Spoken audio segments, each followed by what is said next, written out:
आज की motivational line की, कोई भी लक्ष्य मनुष्य के सांस से बड़ा नहीं, हारा वही जो लड़ा नहीं। यदि आपने ठान लिया ना और आपने मान लिया तो सब कुछ हो सकता है। आपके सामने परिस्थितियां होती है कैसी भी, चाहे आपके सामने विपरीत परिस्थितियां हो, और उस विपरीत परिस्थितियों में दो ही चीजें होती हैं, या तो टूट के बिखर जाओगे या लड़ करके निखर जाओगे। और कहते हैं ना कि ठान लिया तो जीत गए और मान लिया तो हार गए। तो आपने ठान लिया तो फिर कोई भी लक्ष्य आपके सांस से बड़ा नहीं, क्योंकि हारा वही जो लड़ा नहीं है। अब आज की सुर्खियों की बात करें, राजस्थान बनेगा बी कॉरिडोर, क्या है पूरी कहानी ये हम लोग पढ़ने वाले हैं। उसके साथ यहाँ पर राजस्थान यूथ कॉन्क्लेव कब होगा, इसका आयोजन और कहां पर होने जा रहा है, और क्या क्या बात यहाँ से आ जाएंगी ये भी पढ़ेंगे। तो उसके साथ यहाँ पर स्वतंत्रता दिवस पर पुलिसकर्मी होंगे सम्मानित, तो कितने पुलिसकर्मियों को सम्मानित किया जाएगा और किस अवार्ड से सम्मानित किया जाएगा ये भी हम लोग पढ़ने वाले हैं। उसके साथ यहाँ पर सीएम राइज मॉडल स्कूल विकसित होंगे, कहां पर होंगे और क्या क्या बात यहाँ से आ जाता है ये भी हम लोग पढ़ेंगे। तो उसके बाद यहाँ पर बैजनाथ पंवार कथा साहित्य पुरस्कार किसको दिया गया और क्या क्या बात यहाँ से आ जाएंगे। इसके अलावा ब्रिक्स देशों की पर्यटन कार्य समूह और पर्यटन मंत्रियों की बैठक कहां पर होगी, कब होगी, ये भी हम लोग पढ़ने वाले हैं। तो उसके साथ यहाँ पर आता है कॉमनवेल्थ फेसिंग चैंपियनशिप में स्वर्ण पदक, तो भैया किसने जीता स्वर्ण पदक और क्या क्या बात यहां से आ जाती है ये सब हम लोग पढ़ने वाले हैं। नमस्ते नमस्ते जी,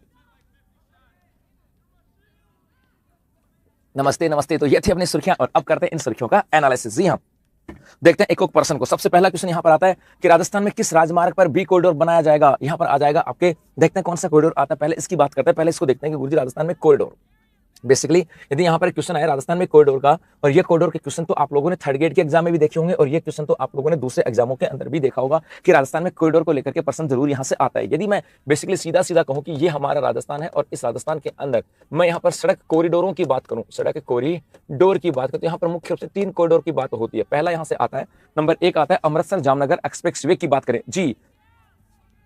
एक तो आता है हमारे यहाँ से अमृतसर जामनगर एक्सप्रेसवे, जामनगर एक्सप्रेसवे की बात की जाती है, एक्सप्रेसवे की बात की जाती है। और गुरुजी सीधा सीधा आए कि ये जो अमृतसर जामनगर एक्सप्रेसवे है ये हमारे राजस्थान में कहां से गुजरता है, आता है पर्सन यहां से। तो बेटा ये राजस्थान के अंदर हनुमानगढ़ का नाम आ जाएगा, उसके बाद नाम आ जाएगा आपके गंगानगर के, भैया हनुमानगढ़ से होता हुआ कहां पे, गंगानगर, और गंगानगर से होता हुआ पहुंचता है आपके बीकानेर, और बीकानेर से होता हुआ ये पहुंच जाता है आपके बाड़मेर, मतलब बीकानेर से होता हुआ जोधपुर, बीच में जोधपुर भी आ जाएगा, और जोधपुर से होता हुआ ये पहुंच जाएगा आपके बाड़मेर, और बाड़मेर से पहुंचता है जालोर, और जालोर से होता हुआ आपके साथ गुजरात, और गुजरात में पड़ता है आपके जामनगर। तो अमृतसर से लेकर के, और कहां तक की बात करूं मैं, अमृतसर से लेकर के और आपके जामनगर तक एक्सप्रेसवे आता है, जो कि हनुमानगढ़, गंगानगर, बीकानेर, जोधपुर, बाड़मेर और जालोर से होकर के गुजरता है। और यदि इसकी मैं राजस्थान में लंबाई की बात करूं कि गुरुजी इसकी राजस्थान में लंबाई कितनी आती है, क्योंकि कई बार ऐसे पर्सन भी पूछ लिए जाते हैं, और राजस्थान में इसकी लंबाई जो है ये लगभग 636.80 किलोमीटर, 636.80 किलोमीटर आती है, 636.80 किलोमीटर इसकी लंबाई आ जाती है। ठीक है सर, एक तो ये हो गया। इसके अलावा यदि मैं राजस्थान के अंदर दूसरे कॉरिडोर की बात करूं, सर हमारे यहाँ पर और भी कॉरिडोर है क्या, 100% एक कॉरिडोर और भी है। नमस्ते नमस्ते, इसका नाम है दिल्ली वडोदरा मुंबई एक्सप्रेसवे, जिसको हम लोग मैं ऐसे भी कह सकता हूँ दिल्ली मुंबई एक्सप्रेसवे, दिल्ली मुंबई एक्सप्रेसवे के नाम से जाना जाता है। इसे दिल्ली वडोदरा एक्सप्रेसवे या दिल्ली मुंबई एक्सप्रेसवे के नाम से जाना जाता है। और गुरुजी ये कहां से गुजरता है, और भाई ये जो लिख रहा हूं ना आपके दिल्ली मुंबई एक्सप्रेसवे की बात करें, ये तो आपके थर्ड ग्रेड भर्ती परीक्षा को देखना, उसके अंदर एग्जैक्ट पूछा गया है कि दिल्ली मुंबई एक्सप्रेसवे इनमें से राजस्थान के किस जिले से होकर के नहीं गुजरता, ऐसा प्रश्न तो आया है। और ये जो एक्सप्रेसवे है ये राजस्थान में कहां से, तो ये आ जाएगा आपके अलवर की बात करेंगे, अलवर से कहां पहुंचता है, भरतपुर, भरतपुर के बाद कहां पहुंचेगा, ये पहुंचता है आपके दौसा। तो अलवर, भरतपुर, दौसा, और दौसा के बाद कहां आता है भैया, सवाई माधोपुर, सवाई माधोपुर का नाम आ जाएगा। सवाई माधोपुर से कहां पर आता है, तो सवाई माधोपुर से ये आ जाएगा आपके टोंक, और टोंक के बाद होता हुआ आपके बूंदी, और बूंदी से होता हुआ कोटा, टोंक से बूंदी, और बूंदी से होता हुआ ये पहुंच जाता है आपके कोटा, यहां से होकर के निकलता है। और यदि इस दिल्ली मुंबई एक्सप्रेस वे की बात करें कि गुरुजी इसकी राजस्थान में लंबाई कितनी है, इसकी मैं सीधा पूछूं कि गुरुजी बताओ दिखा इसकी राजस्थान में लंबाई कितनी होने जा रही है, तो गुलगुलो इसकी राजस्थान में जो लंबाई का नाम आता है कि सर राजस्थान में इसकी लंबाई जो होगी ये होगी आपके 273.63 किलोमीटर, 273.63 किलोमीटर इसकी राजस्थान में लंबाई होने वाली है। ये भी आपने पढ़ा होगा। इसके अलावा रिसेंटली आपने एक और पढ़ा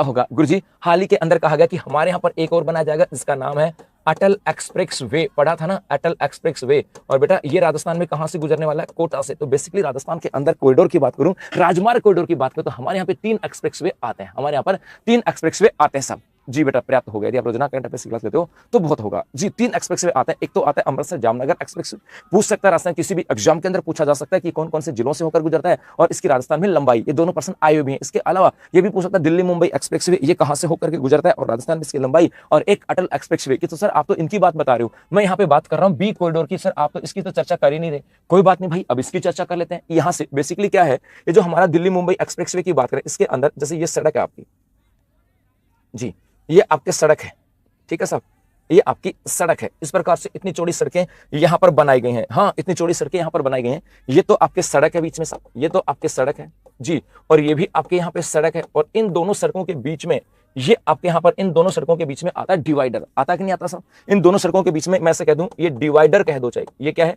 डिवाइडर, या इसको पट्टी कह दूं। ये डिवाइडर या पट्टी की बात करूं, ये लगभग लगभग कितनी चौड़ी है आपको पता है? 22 मीटर चौड़ी पट्टी है। जी हाँ, ये सबसे इंपॉर्टेंट है कि यदि यहाँ पे सड़कों की बात करें, कि दिल्ली मुंबई एक्सप्रेस की बात करें, इस सड़क और इस सड़क के बीच में, इस सड़क और इस सड़क के बीच में हमारे यहाँ पर जी, इस सड़क और इस सड़क के बीच में, दोनों के बीच में एक 22 मीटर चौड़ी पट्टी है साहब।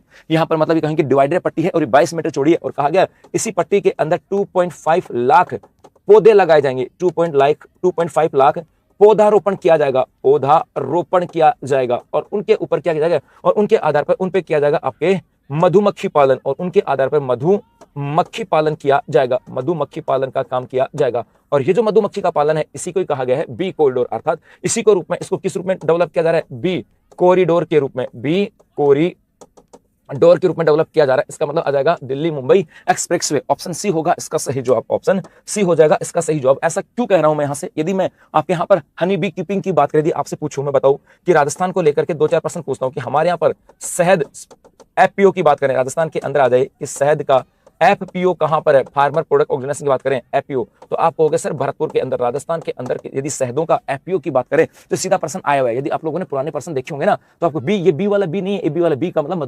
मधुमक्खी की बात करें। यदि आप लोगों ने थोड़ा से भी पुराने पेपर देखे होंगे, प्रश्न देखे होंगे, तो आपने एग्जैक्ट पढ़ा होगा कि राजस्थान के अंदर शहद का एफपीओ, किसान उत्पाद संगठन, राजस्थान में शहद का किसान उत्पाद संगठन की बात करें, उसकी स्थापना कहां पे की गई? भरतपुर के अंदर। या आपने ये भी पढ़ा होगा कि हमारे यहां पर हनी बी कीपिंग का एक आपने पढ़ा होगा honey bee keeping centre, honey bee keeping centre की बात करें, ये इसकी स्थापना कहां पे की गई है? तो भी आप पढ़ोगे सर भरतपुर के अंदर। ये लास्ट जो बजट आया था ना 25-26, उसके अंदर था। लास्ट बजट की बात करें 25-26 की बात करें, उसके अंदर था साहब कि राजस्थान में हनी बी कीपिंग सेंटर की स्थापना की जाएगी।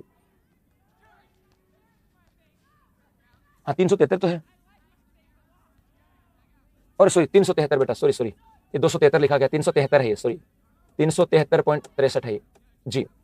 तो आपने पढ़ा होगा हनी बी कीपिंग सेंटर, ये कहां पर होगा? भरतपुर में। हनी बी कीपिंग सेंटर कहां पर है? भरतपुर के अंदर। और आपने पढ़ा होगा शहद एफपीओ, इसका मतलब है कि सामान्यतः ये जो अलवर है, भरतपुर है, दौसा है, सवाई माधोपुर, बूंदी, कोटा की बात करें, इसके आसपास यहां पर मधुमक्खियां पाई जाती हैं, यहां पर मधुमक्खियां पाई जाती हैं, और उन्हीं मधुमक्खियों को आकर्षित करने के लिए, ये जो आपके इन्हीं मधुमक्खियों को आकर्षित करने के लिए जो दोनों सड़कों के बीच में जो डिवाइडर या पट्टी है, वहां पर 2.5 लाख पौधे लगाए जाएंगे, और ये पौधे ऐसे होंगे जो कि मधुमक्खियों को आकर्षित करते हैं, और उसके आधार पर यहाँ पे मधुमक्खी पालन किया जाएगा। तो इसको हनी बी कॉरिडोर के रूप में डेवलप किया जाएगा, तो आ जाएगा दिल्ली मुंबई एक्सप्रेसवे। तो मैंने हम लोगों ने यहाँ से राजस्थान में कौन कौन से एक्सप्रेसवे उनकी बात कर ली, इसके अलावा शहद उत्पादन की बात कर ली। इसके अलावा यदि शहद की बात करें, यदि राजस्थान में मैं शहद की बात करूं, तो याद रखना देश की बात करते हैं, देश में स्थान पूछे तो शहद उत्पादन में देश में स्थान कौन सा है?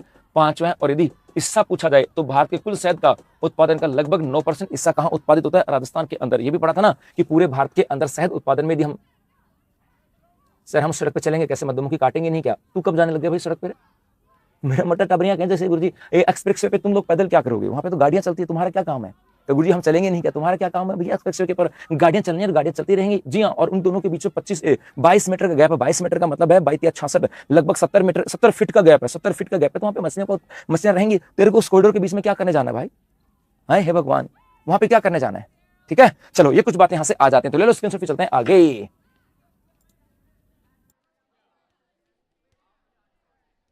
क्या गुरुजी मैं चल रहा काटे कौन की? तेरे क्या काम है कॉरिडोर में एक्सप्रेसवे? तू थोड़ी तांगा गाड़ी है भाई, आ जाओ। ये रहा on which highway in Rajasthan will the B corridor be constructed? ये BEE है, तो ये आ जाएगा Delhi Mumbai expressway, option C. Next यहां पर राजस्थान यूथ कॉन्क्लेव का आयोजन कहां पे किया गया? राजस्थान यूथ कॉन्क्लेव का आयोजन किया गया राजस्थान इंटरनेशनल सेंटर जयपुर के अंदर। ऑप्शन बी होगा इसका सही जवाब, ऑप्शन बी की बात करें यहां से जी, ऑप्शन बी हो जाएगा। चलो ये पर्सन भी इंपॉर्टेंट है। यदि मैं यहां पे बात करता हूं राजस्थान यूथ कॉन्क्लेव की बात करते हैं, राजस्थान यूथ कॉन्क्लेव, यूथ का मतलब होता है युवा, कॉन्क्लेव और कॉन्क्लेव, और इनका युवाओं का एक सम्मेलन का आयोजन किया गया। हमारे यहाँ पर युवाओं के एक सम्मेलन का आयोजन किया गया। अच्छा, युवाओं का सम्मेलन हुआ, कहां हुआ भाई? और कब हुआ भाई? तो युवाओं के सम्मेलन का आयोजन जो हुआ ये 13 अगस्त, मतलब आज की बात कर रहे हैं, ओके, 13 अगस्त 2026 को। और कहां पर इसका आयोजन हुआ? Rajasthan international centre, Rajasthan international centre में, राजस्थान इंटरनेशनल सेंटर। और ये कहां पर है? जयपुर के अंदर यहां पर आयोजन किया गया। ठीक है सर, आयोजन तो हो गया, लेकिन एज ए चीफ गेस्ट यहां पर कौन सा था? थोड़ा सा ये भी तो बता दो ना सर। चलो यहां पर एज ए मैं चीफ गेस्ट की बात करूं तो बेटा एज ए चीफ गेस्ट यहां पर एक तो थे आपके सीएम महोदय, सीएम महोदय, जी हाँ, सीएम महोदय कौन? भजनलाल शर्मा साहब। सर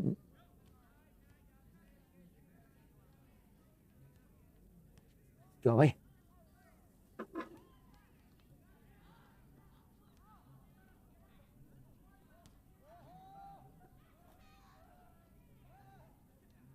कौन हो गया, क्या पता नहीं जी। और एक कौन था? तो एक यहां पर चीफ गेस्ट के रूप में नाम आ जाएगा निर्मला सीतारामन की बात करें, ये नाम यहां से आ जाएगा।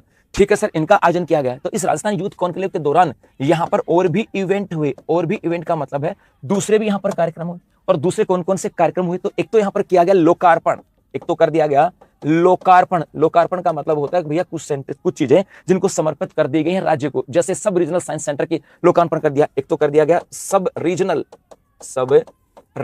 साइंस सेंटर, सब रीजनल साइंस सेंटर, और ये कहां पर है? उदयपुर के अंदर। एक तो इसका लोकार्पण कर दिया गया, सब रीजनल साइंस सेंटर उदयपुर, इसका लोकार्पण कर दिया। तो एक न्यूक्लियर पावर गैलरी का लोकार्पण भी किया गया। एक आ जाएगा आपके न्यूक्लियर पावर गैलरी की बात करें, गैलरी, इसका लोकार्पण भी किया गया।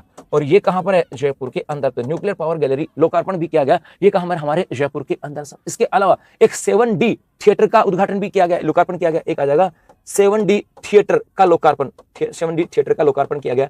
और ये भी कहां पर? जयपुर के अंदर। भाई साहब हमने आज तक 3D की बात तो की थी, 3D याद आ रहा है ना? 3D, हाँ, जब मूवी आती है ना 3D, ये तो सुनता था। और पहली बार आप में से ऐसा कोई व्यक्ति है जिसने पहली बार 3D मूवी देखी और उसका नजारा क्या था, तो अपना नजारा जरूर साझा करें, क्योंकि भाई साहब मुझे अच्छे से बात है, याद है जब मैंने पहली बार 3D मूवी देखी ना, तो मैं ही जानता हूँ मेरी हालत क्या थी।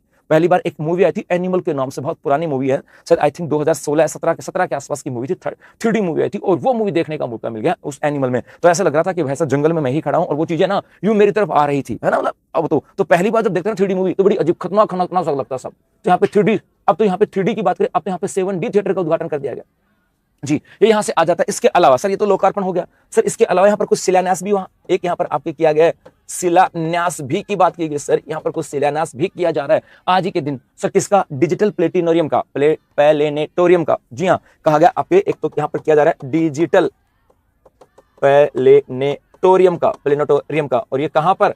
तो एक होगा आपके उदयपुर में और एक होगा आपके जयपुर में। तो जयपुर और उदयपुर में डिजिटल प्लेनेटोरियम का उद्घाटन किया जा रहा है, ये यहां से आ जाता है। और इसके अलावा एक यहां से आ जाता है गुरुजी, यहां पर शुभारंभ भी किया गया, यहां पर आपके शुभारंभ भी किया गया। और गुरुजी शुभारंभ किसका शुभारंभ किया गया? तो आ जाएगा राजस्थान स्टार्टअप क्वेस्ट 2026। तो ये किया गया आपके राजस्थान स्टार्टअप क्वेस्ट 2026 का। तो ये इंपॉर्टेंट है कि हाल ही में राजस्थान यूथ कॉन्क्लेव का आयोजन कहां पर किया गया? तो 13 अगस्त 2026 को किया गया, राजस्थान इंटरनेशनल सेंटर जयपुर में किया गया। एज ए चीफ गेस्ट कौन आया, और यहाँ पे लोकार्पण क्या हुआ, शिलान्यास क्या हुआ, और शुभारंभ किसका हुआ, ये सब बातें यहां से आ जाते हैं। तो ले लो स्क्रीनशॉट पे, चलते हैं आगे।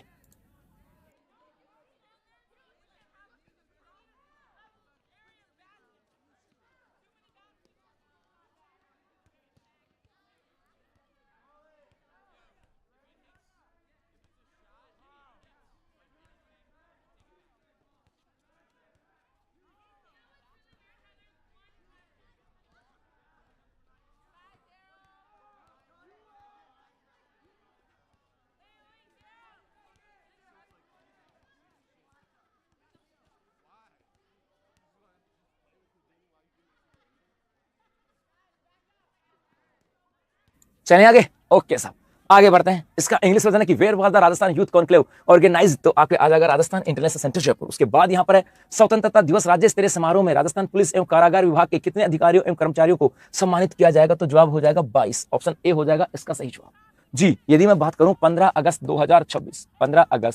2026 की बात करें गुरुजी ये है क्या?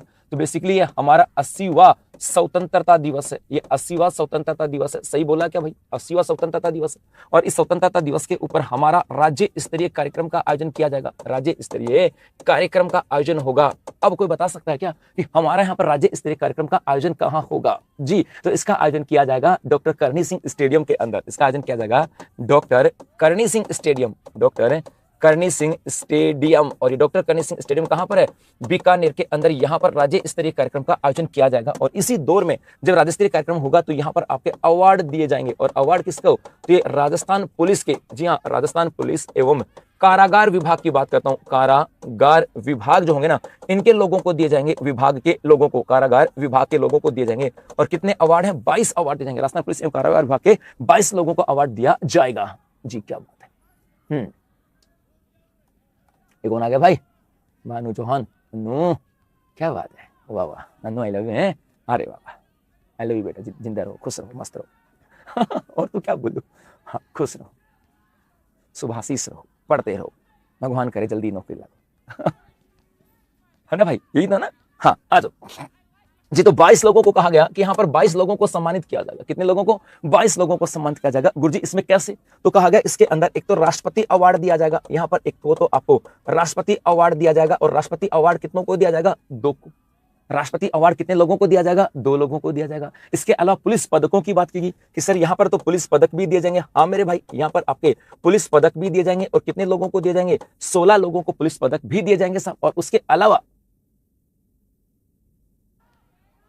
जी, और इसके अलावा सेवा पदक भी दिए जाएंगे। इसके अलावा यहां पर कहा गया कि सेवा पदक भी दिए जाएंगे। और सेवा पदक कितने लोगों को? 4 लोगों को। तो कुल मिलाकर के राजस्थान पुलिस एवं कारागार विभाग के 22 लोगों को उनके कर्मठ कार्य के लिए सम्मानित किया जाएगा। 2 को दिया जाएगा राष्ट्रपति पदक, 16 को दिया जाएगा पुलिस पदक, और इसके अलावा 4 को दिया जाएगा आपके सेवा पदक जो है वो दिया जाएगा। ये बातें यहां से आ जाती है और कुछ भी यहां पे नहीं आता है। सिंपल सा प्रश्न है, तो ऑप्शन ए होगा इसका सही जवाब। ले लो इसके आंसर। फिर चलते हैं आगे, बढ़े भैया आगे। ओके गुलगुलो, आगे चलते हैं सब। सर जी, हाँ चलो आगे देखते हो मेरे बच्चों। Next year, how many officers and personal of the Rajasthan police and prison department will be honoured at the state level independence day ceremony? तो ये आपके आ जाएंगे 22। ऑप्शन ए होगा इसका सही जवाब। तो नेक्स्ट यहाँ पर है, पीएम श्री विद्यालयों की तरफ पर सीएम राइज कार्यक्रम के तहत कितने विद्यालयों को मॉडल स्कूल के रूप में विकसित किया जाएगा? वैसे देखे ना तो इस प्रश्न की चर्चा हम लोगों ने कल भी की थी कि राजस्थान बजट 2026-27 में कहा था, लेकिन अब तो सरकार ने यह भी कह दिया कि हाँ हम काम करने जा रहे हैं। तो बेसिकली यदि आपको पता हो कि हमारे देश में एक विद्यालय आए थे जिनका नाम था पीएम श्री विद्यालय, याद आ रहा है क्या? पेट में थोड़ी सी गुड़गुड़ प्रारंभ हो गई है भैया, है ना?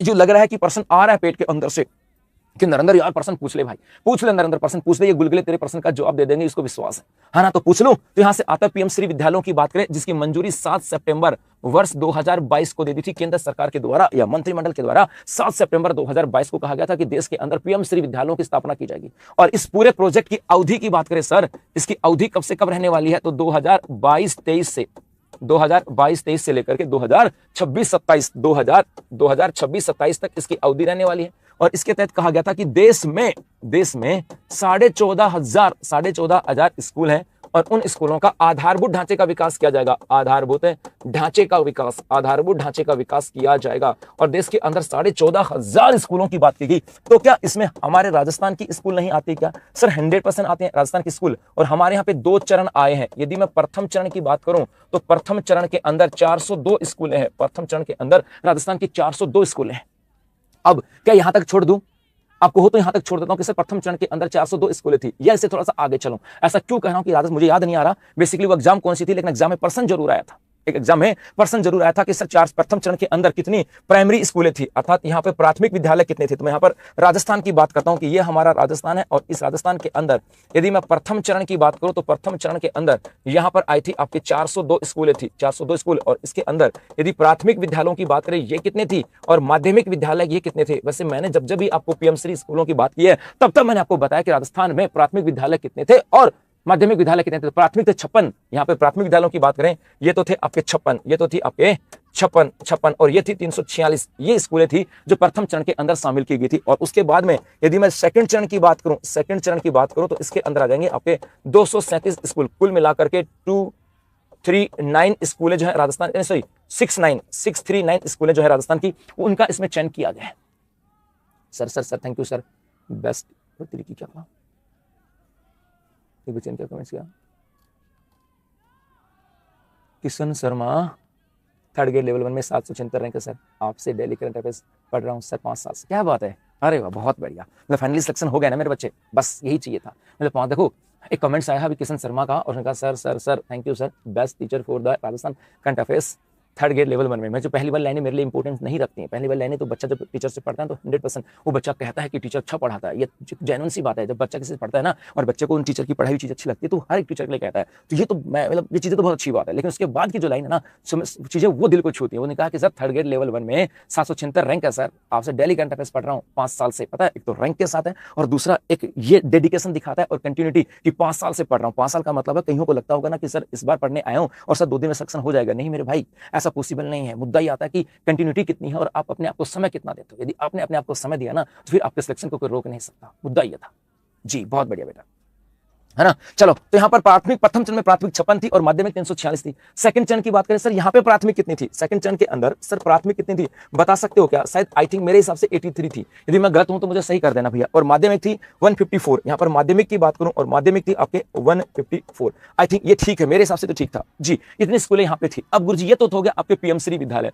तो उसके बाद क्या आता है? उसके बाद आता है हमारा बजट आता है 2026-27 का बजट आता है, बजट आता है 2026-27। और इसके अंदर कहा गया था कि पीएम श्री विद्यालय की तर्ज पर, पीएम श्री विद्यालय की तर्ज पर, विद्यालय की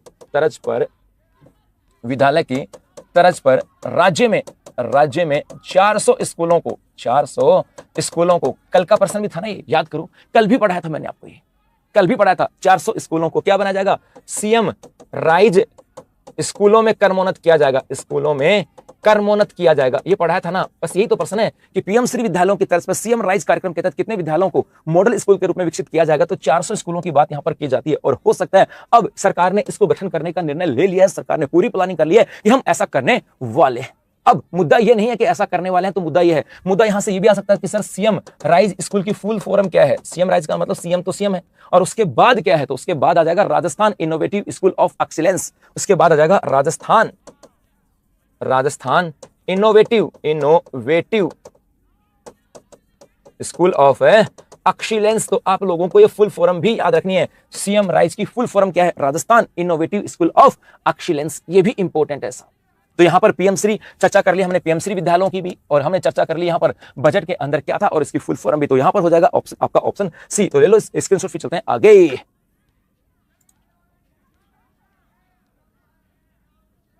क्या बात है, एक बच्चा हो रहा है सर, मेरा भी असम पुलिस कारागार विभाग में फाइनल सेक्शन हुआ है और अब असम राइफल में फाइनल सेक्शन हुआ है। आपकी क्लास 2 साल से ले रहा हूं। क्या बात है, आरपी शस्त्रा भाई, बहुत बढ़िया मेरे बच्चे, दिल से बहुत सारा प्यार आपके लिए, है ना जी। आ जाओ साहब, आगे चलें। ये रहा, how many schools will be developed as model school under the CM rise programme modelled after PM Shri school. तो आ जाएंगे आपके 400 विद्यालय। उसके बाद यहां पर राजस्थान के किस साहित्यकार को बैजनाथ पंवार कथा साहित्य पुरस्कार से नवाजा जाएगा? तो नाम आ जाएगा आपके भंवरलाल सुथार भरमर का नाम यहां पर आ जाएगा। बेटा ये प्रश्न तो छोटा सा है, लेकिन इस प्रश्न के साथ मैं आप लोगों से बहुत सारी चीजें पूछने वाला हूं। पता नहीं क्यों दिल कर रहा है कि भाई एक प्रश्न है पूछ लेता हूं इसके साथ, यूं मन कर रहा है। आप लोग कहो कि नहीं नहीं सर नहीं पूछना तो नहीं पूछूंगा, आपको नहीं सर पूछ लो, है ना, तो ऐसे दिल कर रहा है तो भाई पूछ लेता हूं, ठीक है सब।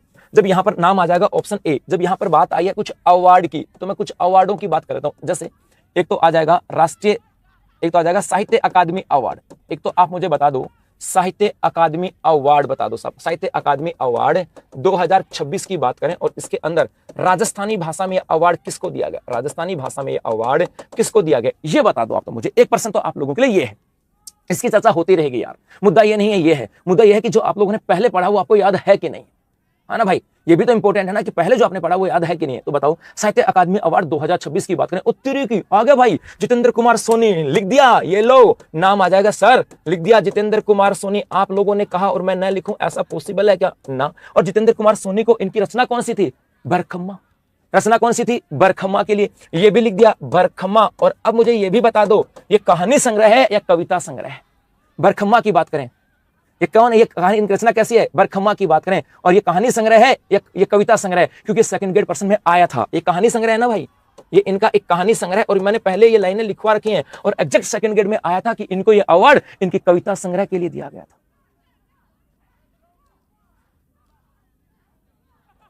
है ना भाई, ये आया था ना प्रश्न। क्या कह रहे हो भाई? ठीक है साहब, कहानी संग्रह। एक और बता दो आप, पद्मश्री अवार्ड, पद्मश्री अवार्ड 2026 ये किस किस को दिया?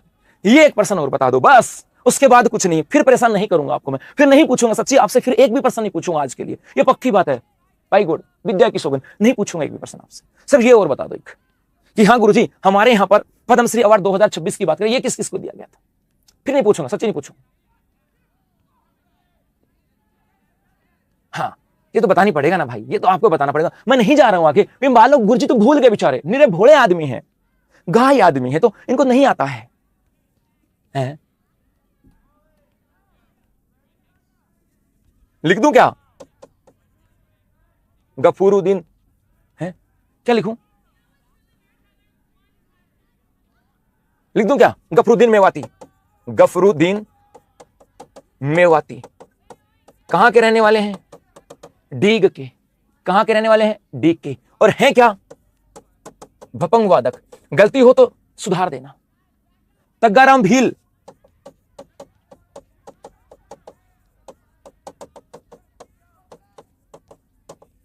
जैसलमेर क्या थे?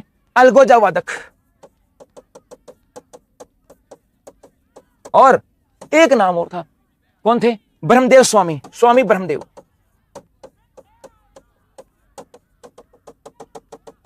गंगानगर। और इन्होंने अंध विद्यालय की स्थापना की थी। सही लिखा क्या भाई? हाँ या ना बताओ, दिखा यहां से, सही है क्या? सही है गुरुजी, कुछ गलती नहीं है। ओके, बस आप लोगों ने कह दिया तो फिर ठीक है सर जी। 2021 के अंत में क्या बात है करण भी? ओके साहब, ये तो यहां से हो गया। अब आता है कि गुरुजी अब यहां से अगली चीज आती है, हम चलते हैं चूरू। अब हम कहां चलते हैं? चूरू की बात करते हैं। और चूरू में एक संस्थान का नाम है प्रयास संस्थान। यहां के एक प्रयास संस्थान है और उसके द्वारा एक अवार्ड दिया गया, किसको? भंवरलाल भरमर को। कौन सा? बैजनाथ पंवार कथा साहित्य पुरस्कार। बस इतनी सी बात है और कुछ भी नहीं है। तो ले लो स्क्रीनशॉट, फिर चलते हैं आगे। चलें आगे? ओके बेटा, आगे बढ़ते हैं जी। इसका इंग्लिश है कि विच literary from Rajasthan will be confirm the Baijnath Panwar कथा साहित्य पुरस्कार की बात करें तो आ जाएगा भंवरलाल सुथार भरमर की बात करें। आज 6 और 7 नहीं पढ़ा पाऊंगा बेटा मैं, अवेलेबल है। इसके अलावा बुकशाला के ऊपर भी आपको यहाँ पर ऑफर दिया जा रहा है। जी हाँ, इस बुकशाला के ऊपर जो आप जिला दर्शन की बुक की बात करें, मात्र 163 के अंदर जिला दर्शन की बुक मात्र 163 रुपए के अंदर है। इससे बेहतर और कुछ नहीं हो सकता भाई। मैंने अपना लास्ट कह दिया कि भाई इससे मैक्सिमम से मिनिमम क्या हो सकता है? 163 रुपए, जहां पर मेरे राजस्थान ज्योग्राफी का कोर्स आपको बिल्कुल फ्री मिलने वाला है। राजस्थान ज्योग्राफी का बिल्कुल कोर्स फ्री होगा। वो कोर्स जिसकी कीमत, खुद की कीमत 400 रुपए, वो कोर्स इसके साथ फ्री है, मात्र 163 रुपए। तो अब जिसने अभी तक जिला दर्शन नहीं लिए वो ले सकते हो। अद्वार्षिका मात्र 72 रुपए में। इसके अलावा मेरी हैंडरिटन ज्योग्राफी के नोट्स 140 रुपए के अंदर, वो अभी ऑर्डर दे। इसके अलावा अन्य जो बुक है मेरी, उन सब के ऊपर यहाँ पर ऑफर आया, अप टू 90% तक का डिस्काउंट आपको यहाँ पर मिल रहा है। रिवीजन की बात करें उस शिक्षा विभाग के, चलो उनकी चर्चा बाद में करेंगे, ठीक है? चलो तो भैया अभी के लिए बस इतना ही। क्यों तो उसकी रीजन कल बताऊंगा। अभी के लिए बस इतना ही, धन्यवाद।